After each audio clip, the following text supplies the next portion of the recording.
Hello, it is a Tuesday, which means it's time for another in real life video. This week we are taking another General Viewer submitted question. As per usual, you can feel free to submit your own.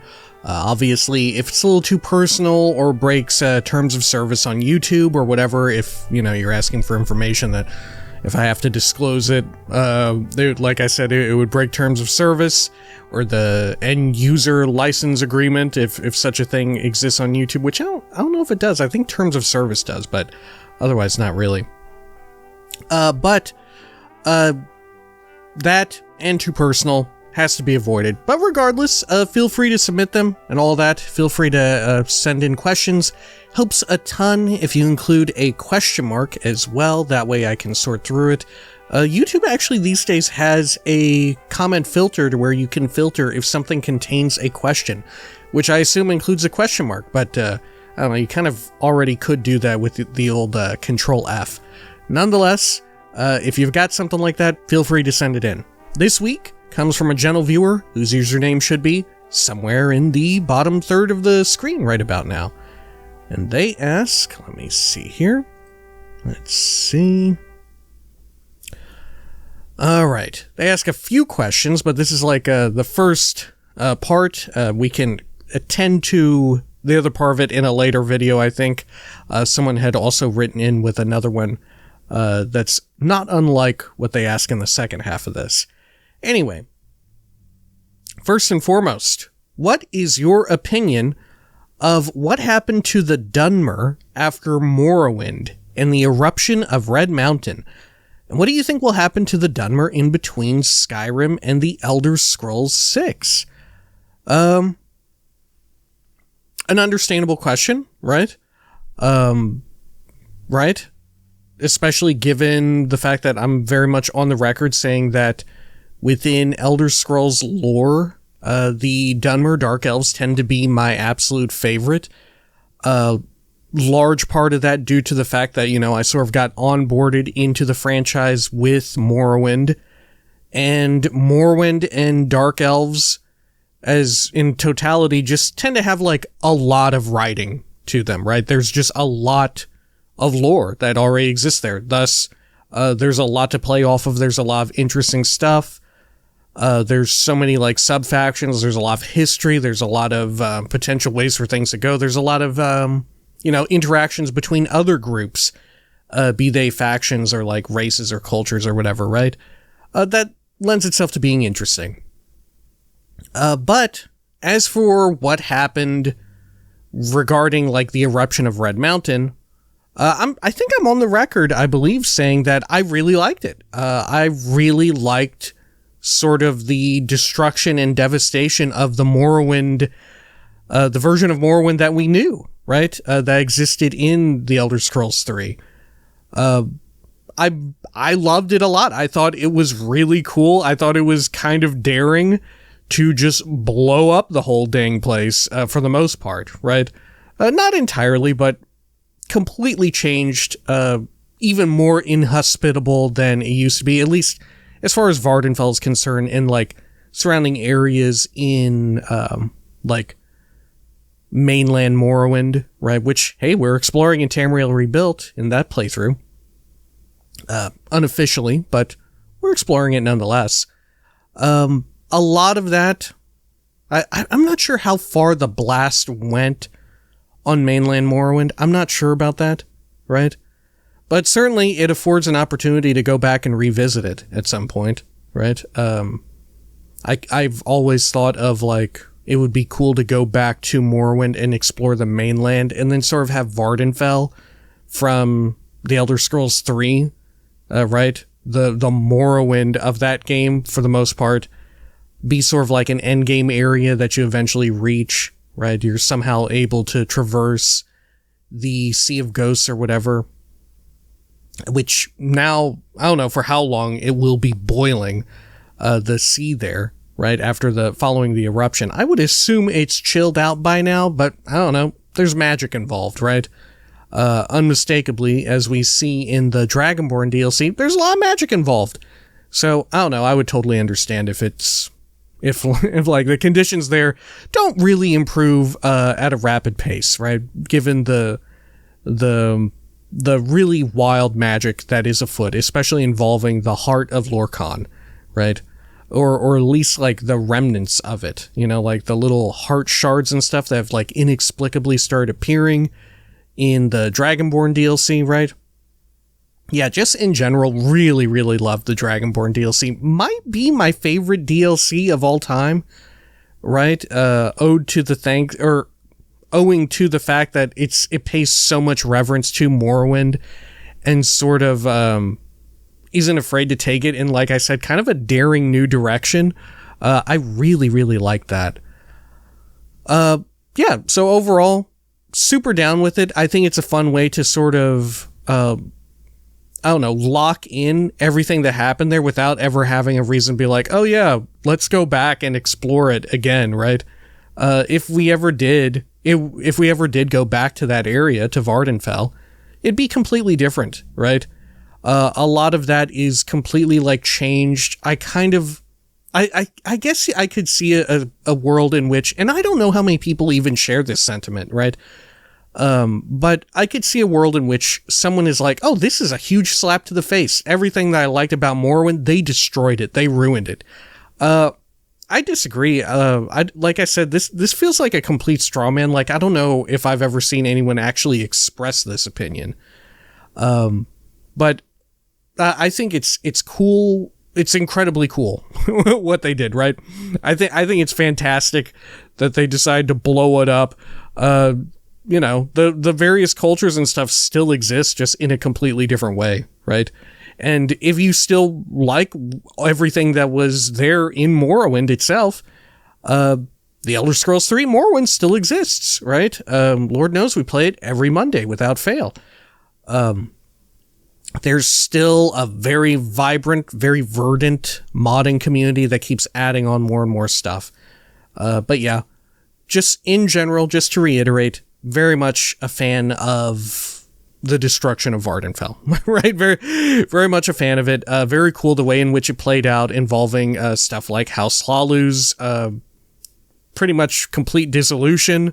House Redoran, my favorite great house, at least of Morrowind, the game itself, sort of rising to a position of prominence, and them still having all of these different cultures or subcultures within Morrowind's sort of greater culture, right?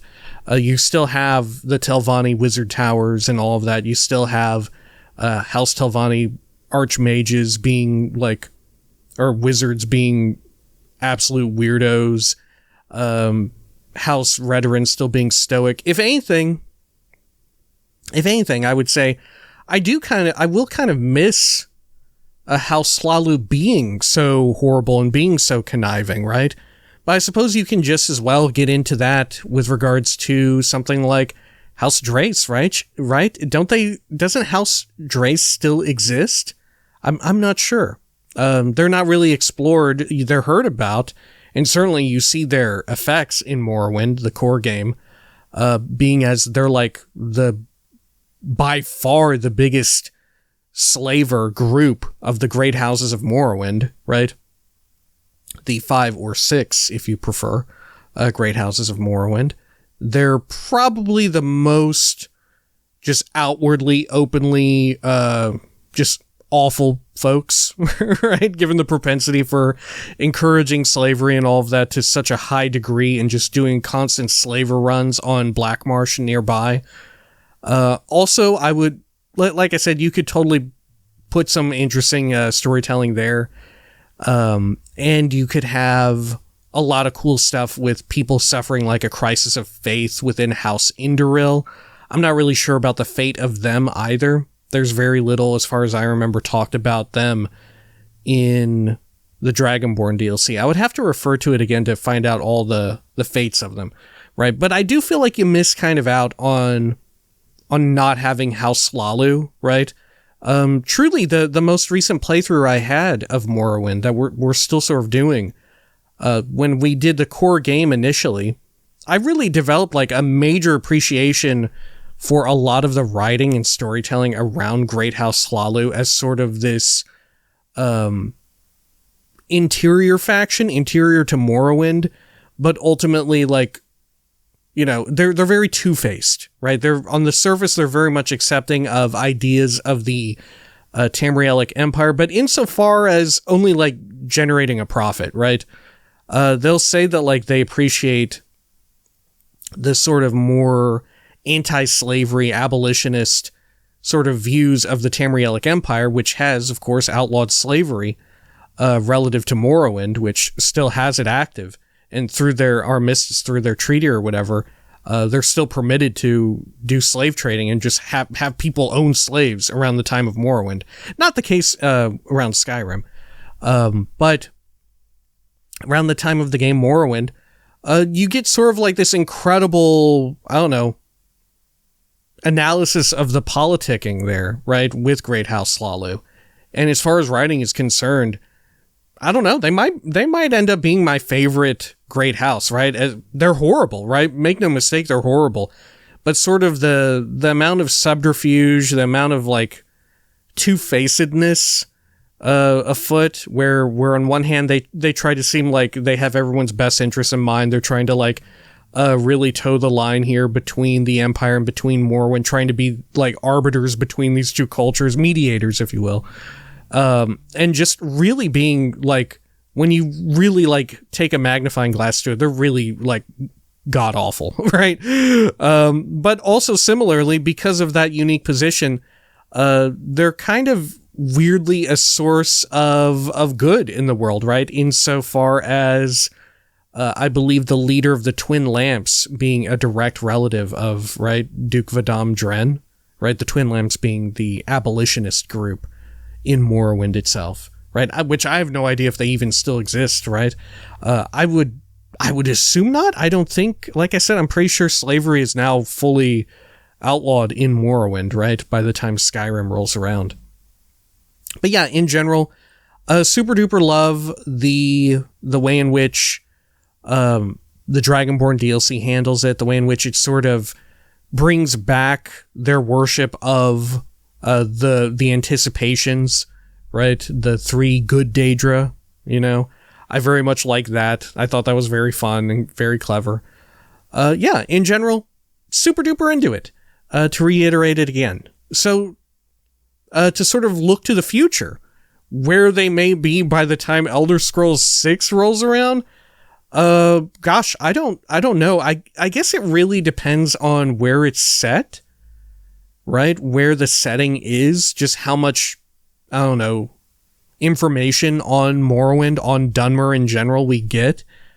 Because, you know, if it's like in Hammerfell, there's a decent reason for us to have, like, kind of minimal information. Maybe we hear some rumblings, but entirely possible we mostly don't hear anything at all about it, right? I'm sort of prepared for that. Like I said before at the start of this video, Dunmer have just a breadth, like a wealth of lore and writing. I don't really mind if they get kind of shortchanged in Elder Scrolls 6, right? Because, you know, there's so many other cultures and stuff that exist within the fiction that sort of get teased, but they're not quite delved into as much, right? Recently, right? Well, recently. But in Skyrim, Nords had kind of historically had been teased as well, in Morrowind especially with Solstheim, with the Blood Moon expansion, had been kind of teased for having, like, a lot of interesting cultural touchstones and lore behind all of their stuff. And you sort of finally get to delve into a whole bunch of it. But even there, some of it also, once again, gets shortchanged out of, you know, interests of cut content, trying to make deadlines and stuff like that. In particular, stuff regarding the Reachmen, right? In the western sections of Skyrim, it's super duper interesting. And once again, you know, depending on where Elder Scrolls 6 is set, we may hear more about that, right? And in a similar sense, I think about the fate of Skyrim itself, and like, would it do we think it would be possible for it to share not the exact same fate, but a similar fate to Morrowind, right? Given sort of the distance of time between releases and all of that, Like, I think I would be open to the idea that they could do something really destructive with Skyrim, and I'd be kind of down for it, right?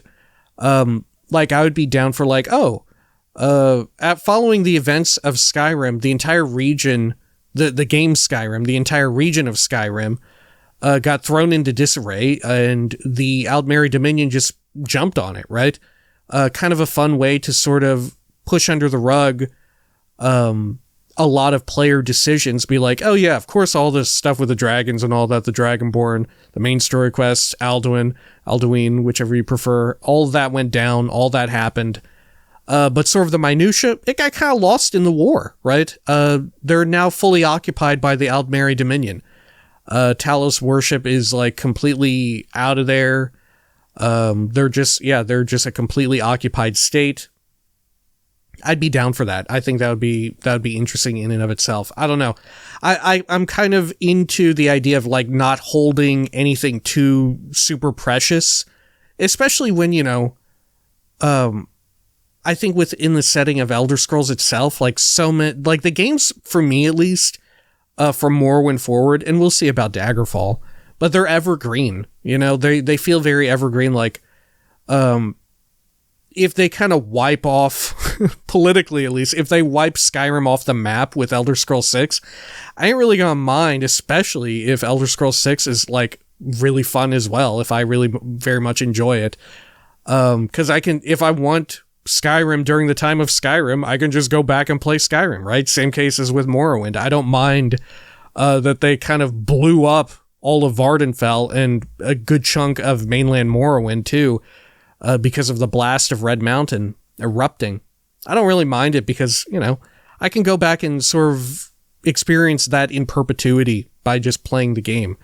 And I think the same holds true for Skyrim, So I don't mind if they want to do like huge sweeping changes, because like I've said in other videos, one of the things I really like about Elder Scrolls lore is the way in which a lot of it is set up so loosely to where the lore kind of supports each individual game, right? More so than other cases where, like, it's so, I don't know what you would call it, like, it's so loose, it's so free-flowing that you can kind of structure a lot of the lore around in order to support what is immediately happening in this one specific game, I really appreciate that.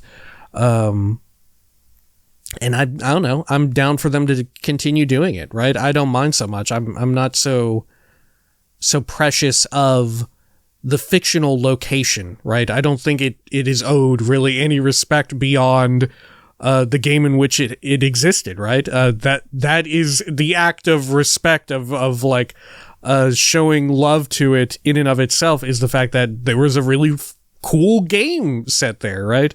You can always go back and play it and enjoy it, right? And Lord knows, like I've said, as we've seen, these games sort of exist in an evergreen status, right? There are still people going back, playing Morrowind, playing Oblivion, playing Skyrim, and I'm sure even when Elder Scrolls 6 comes out, even if it's such a banger that it's like, wow, this is better than Skyrim, than Oblivion, than Morrowind, no matter who you ask, even if somehow it meets those impossibly high expectations, there'll still be people going back to play Skyrim, right? Even people who are like, yeah, I really liked Elder Scrolls 6. There'll still be people who want to go back and play Skyrim, right? Like, why wouldn't there be? It continues on from, right? We see it happen right now. We saw it happen back with Oblivion, back with Morrowind, right? Sure, there'll be folks who have little hang-ups and whatnot, but I think for the most part, if it's a hit, people will enjoy it.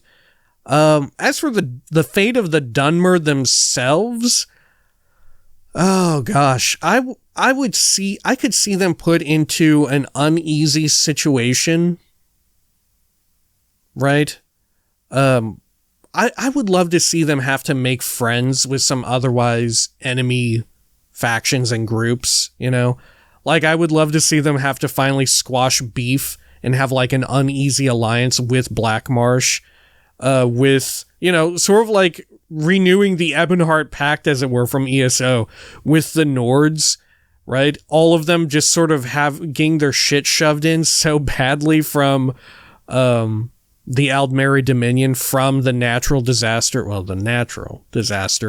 that is the eruption of Red Mountain, having all of these otherwise disparate and, like, frankly hateful toward one another groups having to come together, right?